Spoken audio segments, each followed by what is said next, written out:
Hey everyone, today you're listening to Vinyl Verdict, the show. He's Plouffe. I'm Bell.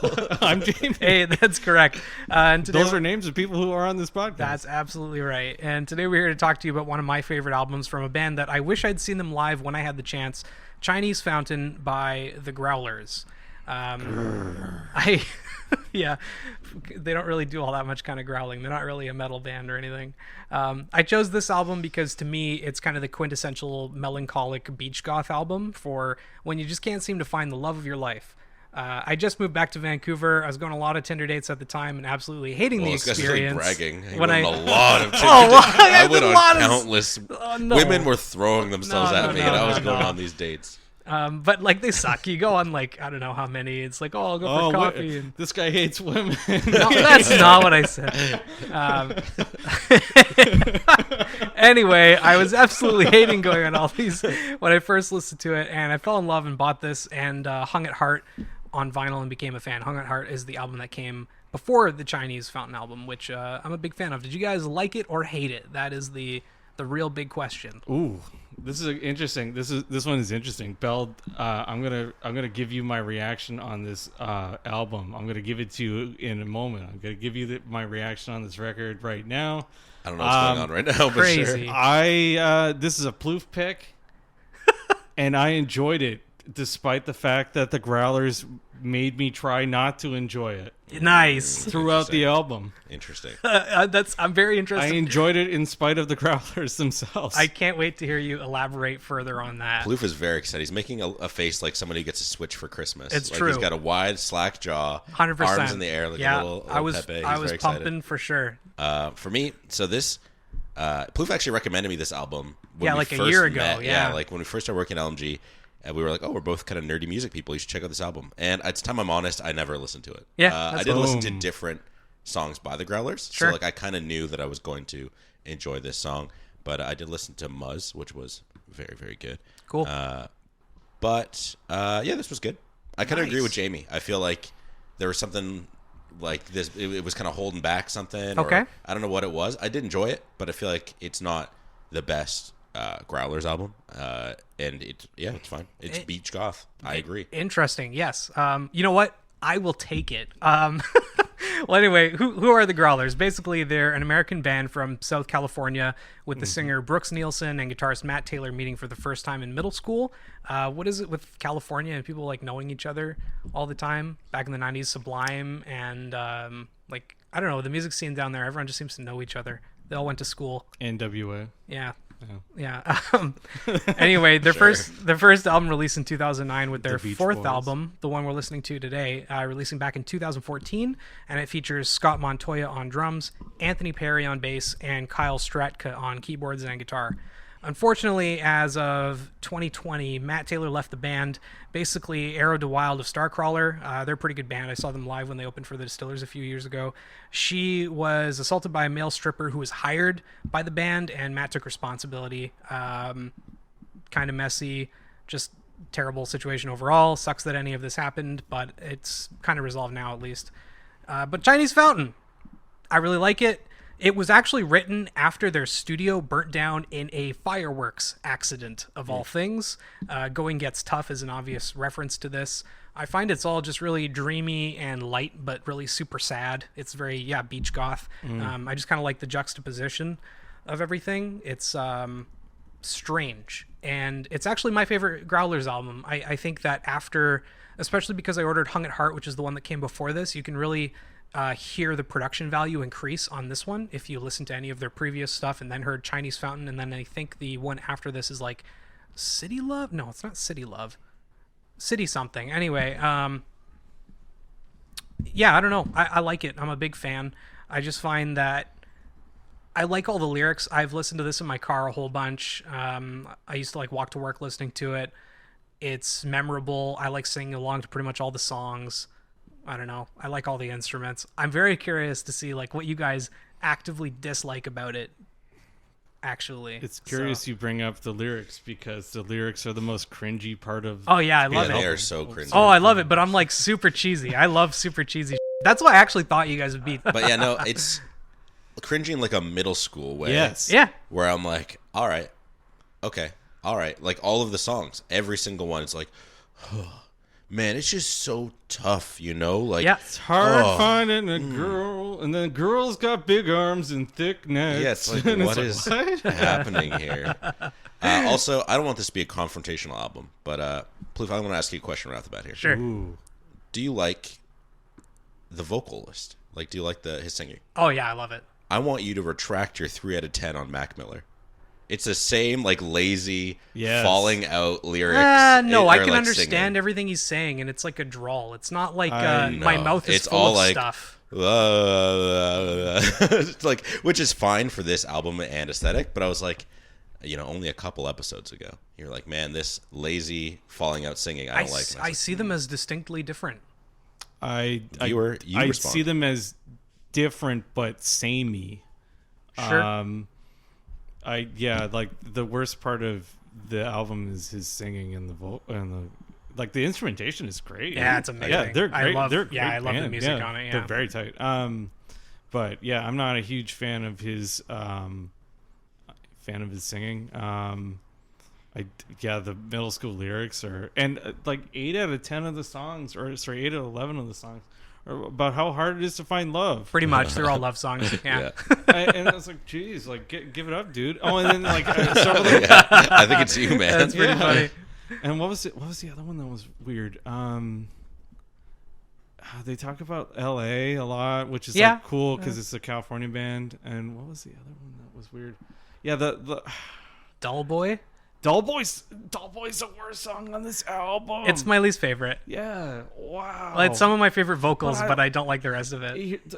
I don't like the lyrics on it as much. I just got to leave this town. I got to leave Yeah. this small town. Yeah. Oh, I got to get out of here, gotta man. get out of I'm this like, small oh, town. It It's reminds- pop punk without the pop. Yeah, it reminds me of when I Punk. was like 14, 15.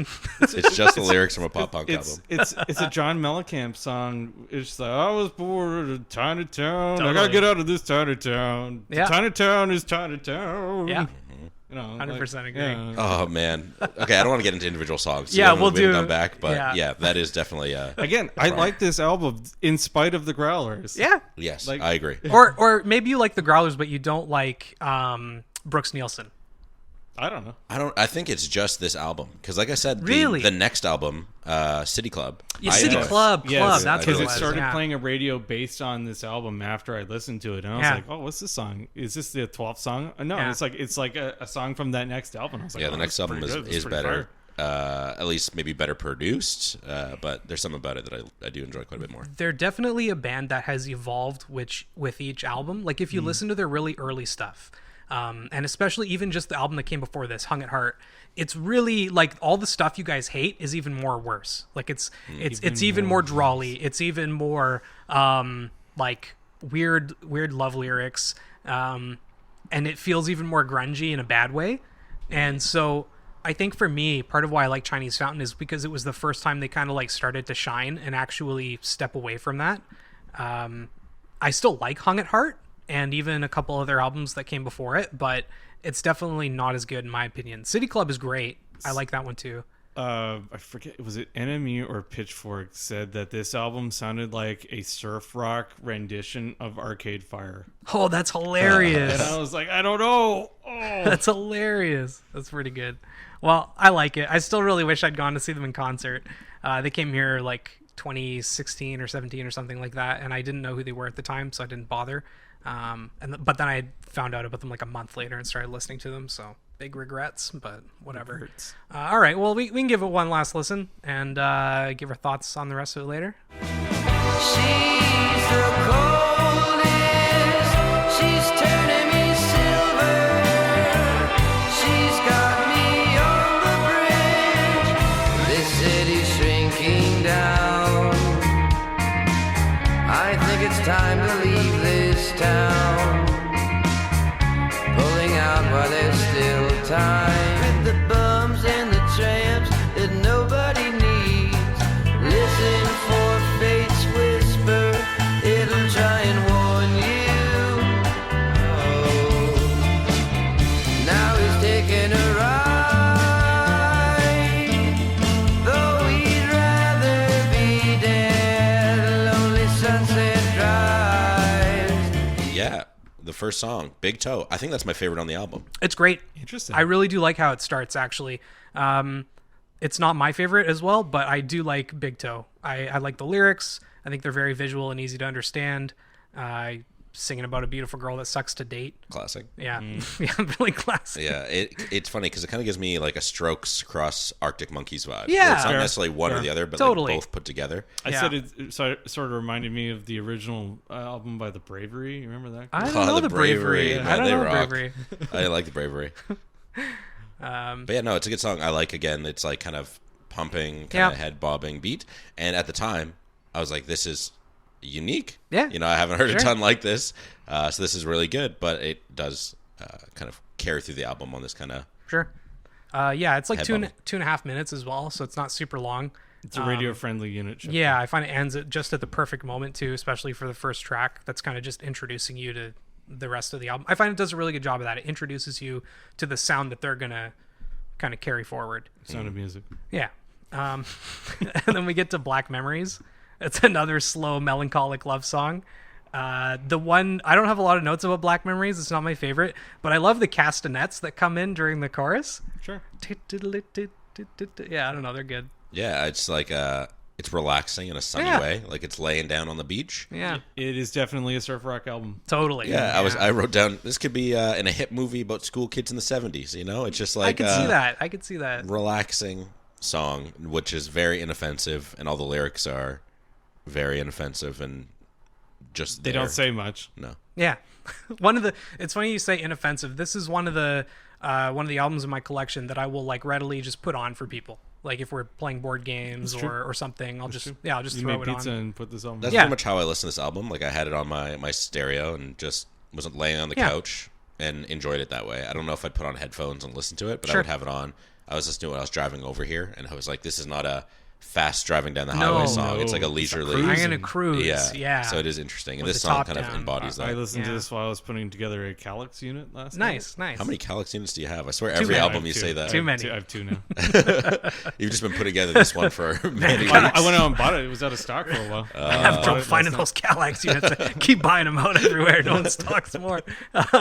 We get to Chinese Fountain next. It's the title track. It's one of my least favorite songs of the Yeah. album. Oh, sure really? is. Yeah. That's Sure is. funny. The way they incorporate Chinese Fountain into the lyric and into the title is unsatisfying. Sure. Yeah.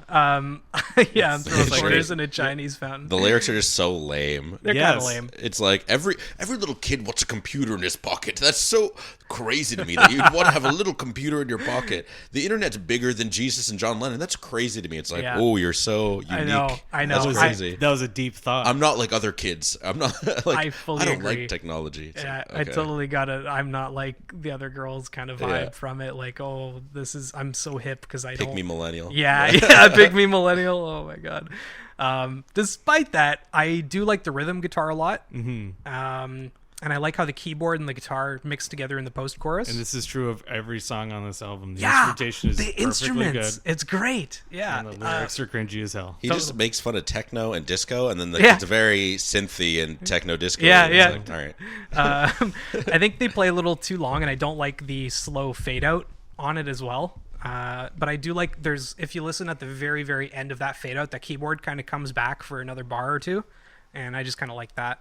But otherwise, yeah, Chinese Fountain is not my favorite track on it. Neither I is actually Dull wrote Boy. that down too, though. I could see, or ends in a fade out, so loses some points for that too. Yeah, Oh, yeah, No. so many good songs end on a fade out. I know, but I don't think they should. And I don't like the PA system vocal effect. Yeah. Sure. Just not for me. Dull Boy is also not for me. It is so it's not my favorite lyrics on the track, but it is some of my favorite vocals on the album. I just like the guy's weird croony kind of voice. I actually did say that I did like the vocals on this one. Yeah. And vibey riffs. And this is the one I put a note. If Plouffe likes this vocalist, I want him to attract stereotype on this song specifically. Oh, dull boy. I personally kind of like it because it does remind me of like leaving my own small town.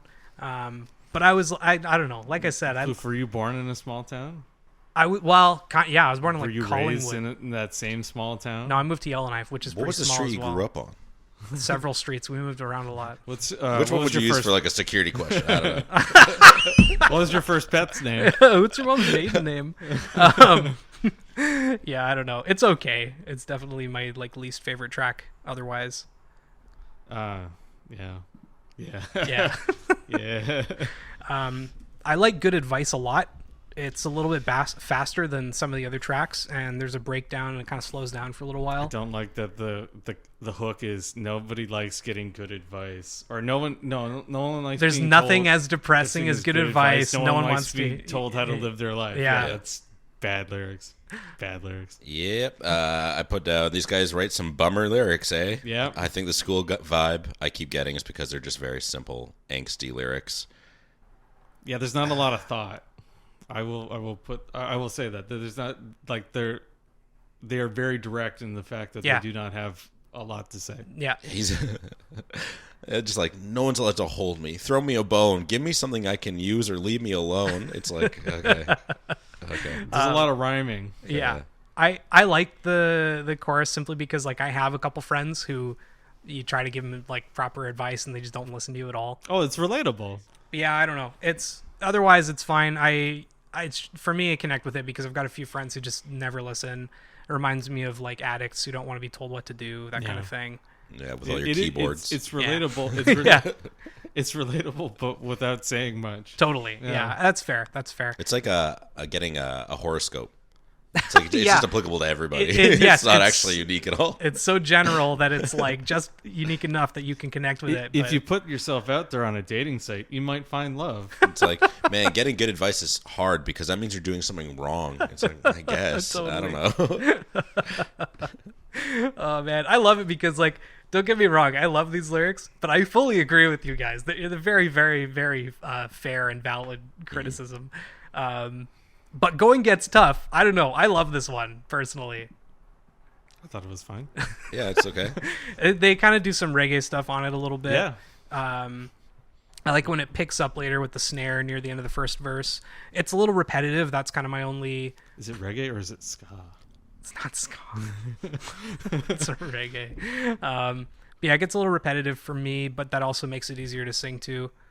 But yeah, I don't know. I think this is where the simple lyrics kind of help, is because it just becomes, like you said, that easy listening. Yeah. It kind of just is able to fade away, versus if it's like too complicated or everything's varied so much, you'll be caught on it. So this one kind of is able to just be, because it is so simple. Yeah. If it wasn't clear, they wrote this after their studio burnt down Yeah, due to a fireworks accident. They reference a fire on this track and another track, I believe. Oh, there's something burning another? down. Is Oh, referenced on another one. I can't Probably. They wrote the whole album after their studio burnt down. This one is just so clearly inspired by it. remember. Yeah, actually, none of the songs about girls. It's about their old Their studio. studio. They loved it so much. That dang studio betrayed us by burning down in a fireworks accident. Of all things. Yeah. God, it's Spinal Tap. Yeah, Yeah. it is, right? Like, It's a bizarre gardening accident. yes. I like the organ on it, or whatever Sure. the keyboard sounds like at the end. Because despite being sad, it's like kind of really positive overall. Yeah. And then we get to Magnificent. That is what I will say. Jesus. Their lyrics are simple. They don't say much, but there isn't one on there that sounds like it's not a total downer. Totally. Yeah. Yeah. There's always like a little bit of hope in almost every song. That's yeah, Until you that's hit true. magnificent sadness. Yeah. except for that one. Sad song about how everyone can feel. Hell yeah. It's good. I like it's good nuts.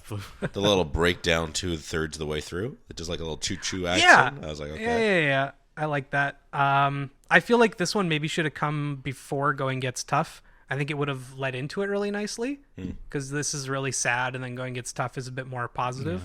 But otherwise, yeah, I like the 2/3 part as well. Love Test is not a good song. It's what does he say? He's like, oh, the only thing you can't tell about a girl is she's gonna break your Heart or something. Yeah, it's like you she's can gonna test her pass for out honesty, you can test her for goodness, Is this but the you one can't give where, her a like, love test. where he says girls are supposed to have thick arms? Yeah, big legs and thick arms when he moves from the Midwest or whatever it is. Yeah. Yeah, I could see this being like a slow dance song at a hip Sure. bar. You know? Yep. You got a hip bar, they put this Totally. on, and the hipsters in spotted dress, they're dressed like a ska concert. Go and start slow dancing. Checkerboard shoes. Yeah. I was like, I'll save the rest of the description. It's a ska concert. Yeah. I like the solo about a third of the way in. Once again, the instrumentation is just really solid from these guys. Sure, yeah. They are a good playing band. Yeah. And then Not the Man. I, once again, like the lyrics because they're so cheesy. Music is by another artist. Oh, really? Song 9, Not the Man. Music by Kyle Malarkey. I didn't know that. Malarkey. Who's Kyle Malarkey? That sounds like a bunch of malarkey to me, Jamie. He's from the Grand Elegance. Cool. Never heard of them. You know, this song sounds different from the rest. I like the sound of this one better. So it's funny that it's not by someone else. That's I didn't funny, have that yeah. I was like, I like this like instrumentation a bit better. And it's like, oh, it's not necessarily by them. That's crazy. That's funny. I had no idea. Now we got another one about love. Rare Hearts. I didn't write anything for this. I just left it empty. The guitar is great. The I lyrics. think I've heard this song before on this album. Probably. This song is already played. It's a repeat. The lyrics are super sappy. That being said, this is like the kind of song that I would like to play at my wedding if I ever get married. It's just sappy enough. Who knows? Okay. It's a little long though. Can I go? And I don't like how they. Yeah, you guys can come. Let's go. It's a little long, and they probably cut the. I don't like the little fake ending they do. You know, so they kind of stop. They wait a couple beats, and then they pick back up for another bar or two. It's an encore. Yeah, right. It's a false stop. Yeah, I don't like those at all. So they could have cut that out. And then I actually really like Purgatory Drive. Yeah. Just he's so bummed out. He is very bummed out. You were correct. Sir. He's just so bummed out about some dude with a seemingly super awful life. Home sucks, work sucks. You know, all he's got left is his cruising around by himself. There's a little guitar riff that goes on every once in a while, and every time it reminds me of "Carry On My Wayward Son." Oh, the yeah? First little little riff. I was like, oh, okay.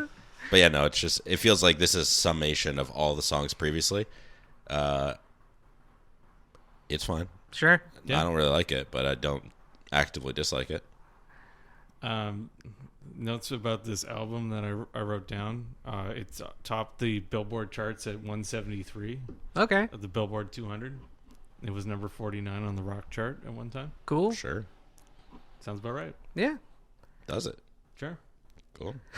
Thank you for the update. It's an album that I like, but I don't expect everyone else to love, basically. Reviews on it are somewhere way in the middle. Kind of middling, yeah. I saw that too. They're all like a 3 out of 5, 3.5 out of 5 maybe, tops. Yeah, Pitchfork gave it like a 6 something or other. Yeah. Which is pretty high for Pitchfork. Pitchfork. Yeah, it's not bad for Pitchfork, yeah. I paid $25 USD for it. It's perfectly acceptable price. Off of their website too, so I'm supporting them directly, hopefully at least. Along with Hung at Heart. So I have no regrets. What about the record itself? Yeah, I'll grab it. It's pretty nice. I got a bunch of physical notes here. Ooh.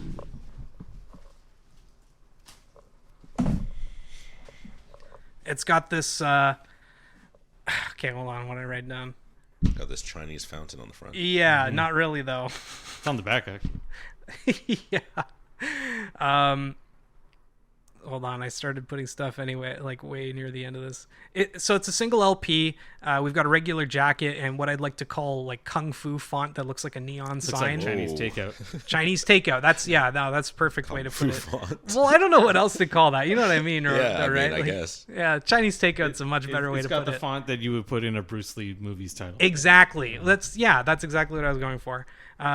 It's a weird like smoky scene with a red light and a big like doorway light or something. I think it's a picture from when their studio burnt down. I don't know. I couldn't find any information about it, but that's like the only thing I can think of. Otherwise, it's just like some artistic lighting and smoke. I think it's just artistic. But yeah, maybe. I do like the lore that it was taken before, as it was burning down. Maybe, right? Yeah, who knows? And then there's just a little bit of Chinese characters in the bottom right there. You know what it says? No idea what it says. It's in neon, though, which is nice. I like neon stuff. Tweet at us with what it says on the cover. Yeah, tell us. It probably says Chinese You Fountain. speak Mandarin? Can you read simplified Chinese? Let us know. I should ask Andy. Yeah, you're right. I should have asked Andy. Then on the back is this like cool Chinese fountain with a bunch of Buddha statues and stuff. It's like a little rock diorama. Not diorama, but you know what I mean. No. And, well, you're going to know now. And then what they've done with the track listings, though, that I really like is they've taken this like thank you placard that was on the bottom of the fountain, and they've kind of replicated that for each of the tracks and put them up in the mountain. It's kind of neat. Yeah, it's kind of neat. It's kind of neat. Yeah, it's kind of neat. It's got Laughing Buddha, which is a staple of a Chinese restaurant. Yeah, it's got several Laughing Buddhas. And then as for the record, it's in a sleeve. one of those like box board sleeves that I'm not big on. I actually much prefer regular paper sleeves. Yeah. But the one nice thing is that it's got the lyrics for everything.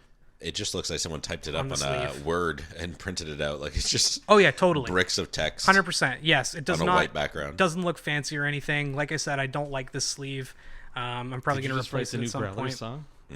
Bricks of text on a white background. Honestly, not sad enough. It has to be about the breakup letter that was on written in blocks of text. It's left me. As for the record itself, it's pretty good pressing. There's like no real random extra noise. It's just a black LP. More of the same on the sticker. You I like know, the label. all your track Yeah, listings. that's Yeah, cool. the label's cool. It's got some like blue and red, purple circles The around it. obverse colors of the so you know how Oh, like if you were gonna yeah, reverse, complimentaries and stuff. Yeah. That's pretty cool. So yeah, for me personally, it was totally worth buying because I bought it for like $25. I think it goes for like 40 Canadian on Amazon now. Jeez. I actually really wish I had bought City Club because that's apparently really hard to find these days. It's going for like $300. There's like one listing at $300 on Discogs, but you know that guy's probably just at the lunch. out to lunch. Yeah, but it's sold out like everywhere else, so it's kind of annoying. I can't buy that anymore. Yeah, I'd totally buy it again. Yeah. What's your final verdict? It's pretty high for me. It's like an 8.5. I actually really like it. I'd play it just about any time. It's often in my last played bin that I've got above my records. I put it on for company. I'll put it on for myself. I just really like it. I fully agree that the lyrics are super soppy and stuff, but I actually like that myself personally. I like his voice. I find it unique. And yeah, at least we can all agree that the instrumentation is all like rock solid on the tracks. Jimmy, what do you think? What's your final verdict? I'll give it a solid 7.5 Wow, out of 13. out of 13. That's not bad. I'll take it. If you're keeping track, that's the highest rating I've ever given a Plouffe album. Hell yeah. Slightly above Blind Melon, which you gave a 7. I gave it a 7. Yeah. Yeah, I'll give this one an 8 then. Whoa, Dang. I like this way more than I was actually surprised Dang. that this was as close to Blind Melon as it was. So. Yeah, for myself, album very same, but I like the sound. So Sure. like it's hard to rate. The lazy vocals and retro sounding riffs were super nice to listen to as I was just browsing the web and cleaning my kitchen. Listened to the whole album without ever wanting to skip a song or change it up. But that being said, like I said, it's not really my favorite Growlers album. City Club I did end up preferring when I listened to it after listening to this. Yeah. Because the only 2 songs I had like in playlists were both from that album. It's just more dynamic. Audio engineering sounds a bit better. Everything pops a bit more. This album's still a bit good. And when I'm in the mood for something a bit lighter or fits better as background music, I would definitely consider this. It's very hip. And you'll look very cool listening to it. People will be like, "Damn." You'll look cool listening I to think it? you'll look cool listening to this. Because like people will be like, oh, what is this hip sound? This is something Timothy Chalamet would listen to. Very hip, so very cool. apt. The Chalamet. Yeah. Shimmerman-a-ding-dong. As for where I'd place it in the 7th spot between below Forever by Jungle and above Live at Leeds by The Who. Cool. Jungle's highs were really high, and though that album I complained about side B, Yeah. I think having a few highs and then some lows is more interesting than having something that's just all mid. Sure. So Fair. it's good. Cool. It is a good album. It is the most rocky album you've given us. Like, Yeah. if you're going to give us a rock album, this is the most like a rock album. Yeah, and it's funny because I like a lot of harder stuff too. I keep defaulting to all these like really sappy, sad albums and stuff. Hipster's choice. The next thing I pick will not be. It's gonna be pretty different from that, so we'll see. But that's not what we're doing next week. Next week we're talking about the favorite singles that we all own. Yeah. Yeah. I'm excited Yeah. to talk about singles. Yeah. It'll be our shortest episode yet. Probably. Maybe. Find out next week. Bye. See ya. See you later.